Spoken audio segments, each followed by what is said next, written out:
I'd like to offer some comments on the controversy over Florida's new African American history standards. And as often happens, instead of reviewing these standards, instead of looking at what is being taught, what the left is doing is focusing on a single line, one line. And then they act as if this is a clear example of how the standards are horrible. Florida is not trying to teach real history. And so let's even look at the one line, because here's the one line they're talking about. It's in connection with the instruction on slavery. Slaves developed skills which, in some instances, could be applied for their personal benefit. Now, this has caused a lot of outrage. Kamala Harris goes down there, quote, "How is it that anyone could suggest that in the midst of these atrocities that there was any benefit to being subjected to this level of dehumanization?" Blah, blah, blah. A lot of, I would call it feigned outrage. This is pretend outrage where people appear indignant. They're not genuinely indignant. And some of this debate is focused in a narrow way on the line itself. Well, the line itself is actually largely accurate. Slaves developed skills. Start there.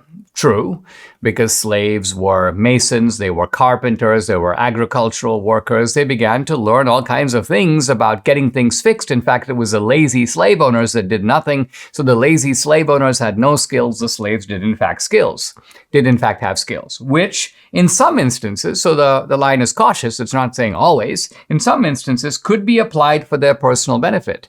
Now, it's a fact that in order to motivate slaves, that in a number of plantations across the South, the slave owners would offer the slaves an opportunity to keep a portion of what they did or what they produced. So, for example, if slaves were producing grain, they were able to keep some of that grain for themselves. So the line by itself saying that the slaves could then deploy their skills to some benefit, not to mention the fact that when slavery ended, these slaves were now, of course, free men. They were able to take those same skills that were under slavery and use them elsewhere. So just looking at the statement itself, not attempting any large-scale comment about slavery, either pro or con, just looking at the sentence in itself, there's nothing wrong with it. And presumably it's not the only sentence being taught about slavery. No one even claims that.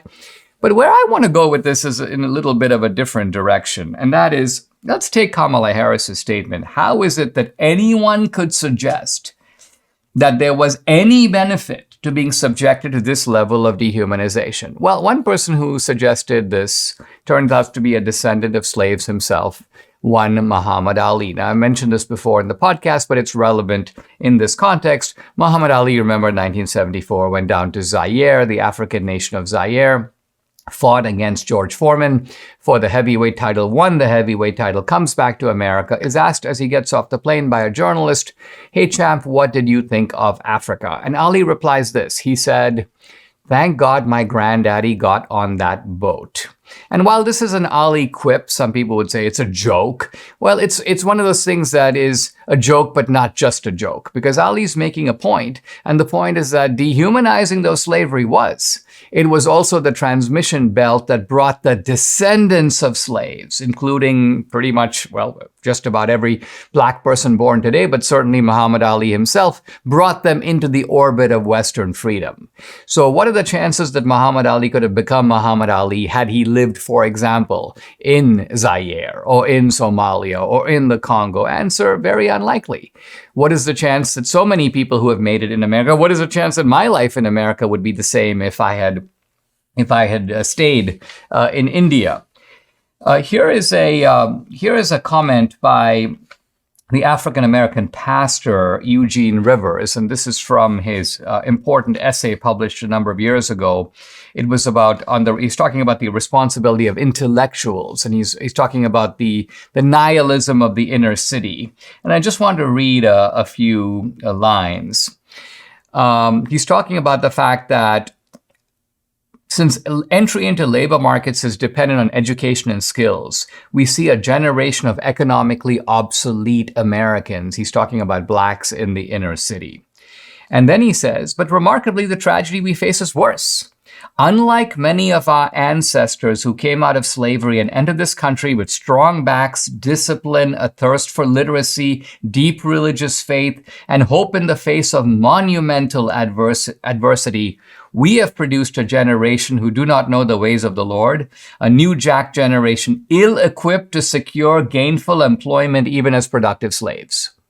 So what Eugene Rivers is saying is that, look, the slaves didn't just have skills. They had skills, but they also had strength, emotional strength and moral strength. They were sustained by their belief in Christianity, that the Lord would one day deliver them.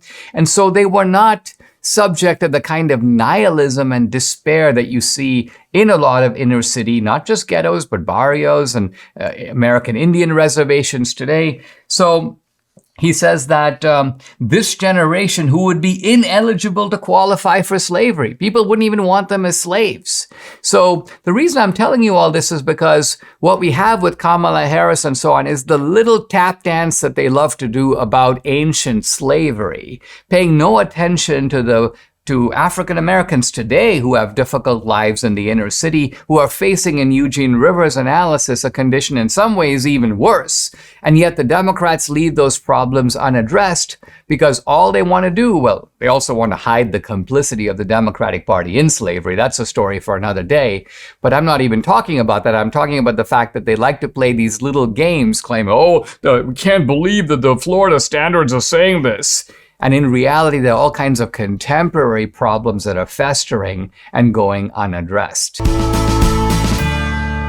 The Durban Accords are the greatest threat to the US dollar's global dominance in the past 80 years. On August 22nd, Brazil, Russia, India, China, South Africa are expected to launch a new international supercurrency fully backed by gold or other commodities.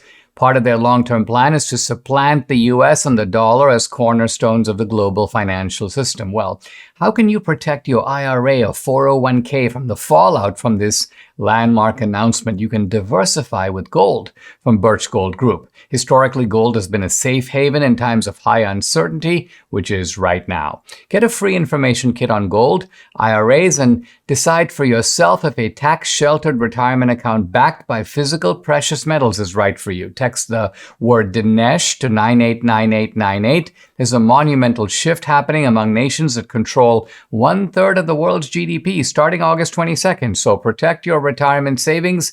Text Dinesh to the number 989898. Claim your free information kit on gold from Birch Gold today.